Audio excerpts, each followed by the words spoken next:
ایسے نازک حالات میں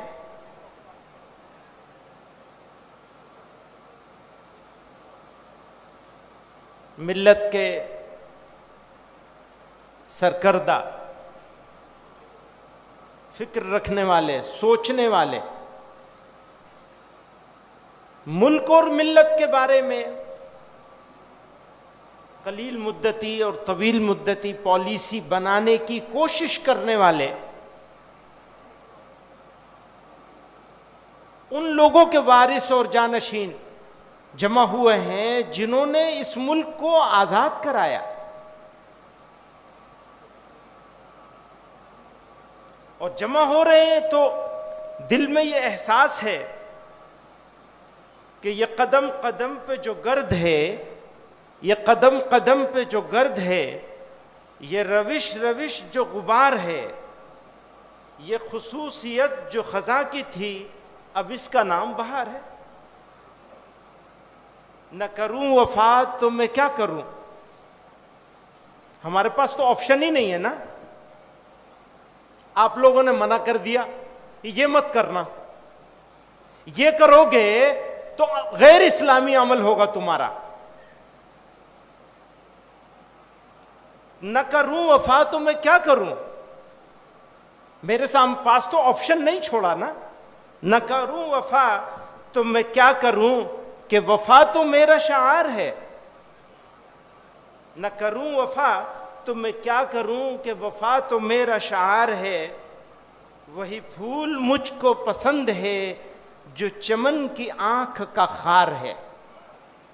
وہی پھول مجھ کو پسند ہے، یعنی میرا اسلام وہ چمن کی آنکھ میں خار بن گیا تو میں کیا کروں، پر میرا پھول تو وہی ہے۔ بزرگان محترم، یہ کچھ الفاظ ہیں، اظہار کے طریقے الگ الگ ہوتے ہیں۔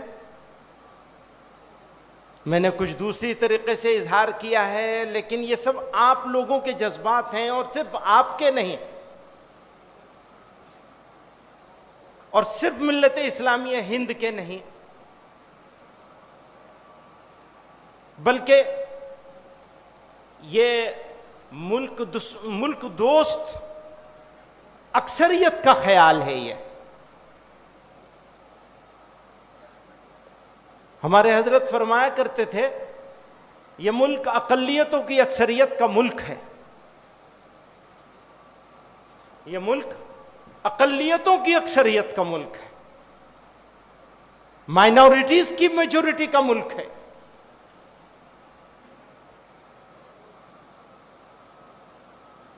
ہماری ذمہ داری ہے، حضرت نے اس بارے میں بھی بار بار فرمایا الگ الگ موقعوں پر، ہماری ذمہ داری ہے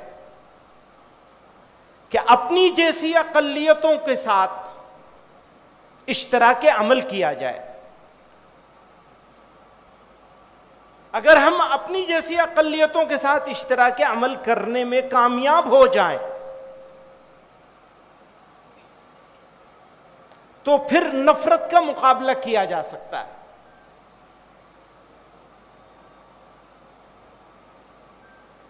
ورنہ نفرت کا جواب اگر نفرت سے دیا جائے گا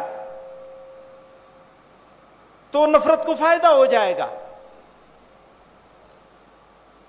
نفرت کا جواب نفرت سے نہیں دیا جا سکتا، آگ کو آگ سے نہیں بجھایا جا سکتا۔ میں یہ بھی کہتا ہوں، آج صبح بھی ساتھیوں سے عرض کر رہا تھا، اور یہ کیونکہ ذمہ دار لوگوں کا مجمع ہے، یہاں پبلک میٹنگ نہیں ہے یہ، تو اگر میری کسی بات کو کریکٹ کرنا چاہیں تو آپ لوگوں کو اختیار ہوگا، آپ میری بات کو کی تصحیح کر سکتے ہیں، اور اس خیال کے ساتھ میں یہ بات پیش کرتا ہوں کہ ہو سکتا ہے میں غلط ہوں، لیکن ہم خیال برادران وطن کے ساتھ سنجیدہ ملک کے اس بارے میں فکر کرنے والے برادران وطن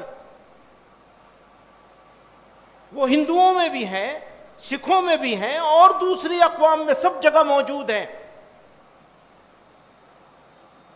ان کے ساتھ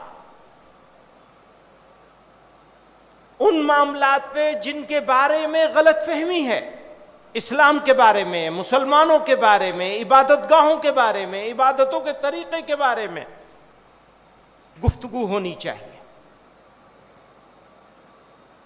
جو اختلاف رکھتے ہیں ان کے ساتھ بھی گفتگو ہونی چاہیے، کیونکہ جو اتفاق رکھتا ہے اس سے تو کوئی گفتگو نہیں ہو سکتی. بہت سارے اتفاق رکھنے والے ایسے ہیں جو بہت سارے ایشوز پر ہمارے ساتھ اختلاف بھی رکھتے ہیں.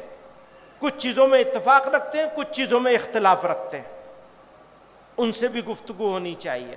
کچھ لوگ ایسے ہیں جو ہمیں جانتے ہی نہیں، بہرحال گفتگو ہونی چاہیے، کیونکہ اگر گفتگو ہوگی تو نفرت کا مقابلہ کرنا آسان ہو جائے گا. یہ میری درخواست ہے.